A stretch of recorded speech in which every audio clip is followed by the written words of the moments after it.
Ndryshimet klimatike padyshim që përbëjnë sfidën më të madhe të njerëzimit të periudhës postindustriale.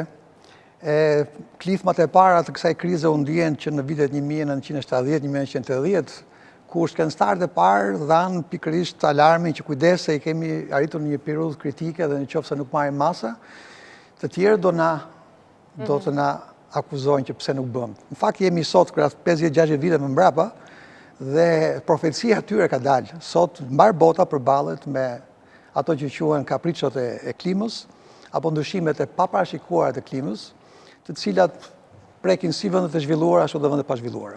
Vendet e zhvilluara në një farë kanë dhe mundësinë dhe luksin që të bëjnë investime gri, ato që thonë infrastrukturore, për të përballur me pasojat e këtyre ndryshimeve klimatike, kur është fjala për përmbytjet, fjala vjen.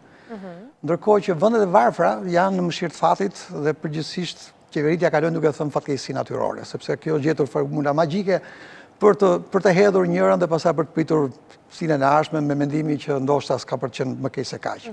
Po fakti është që nga viti në vit pasojat e ndryshimeve klimatike janë sa vine më katastrofike.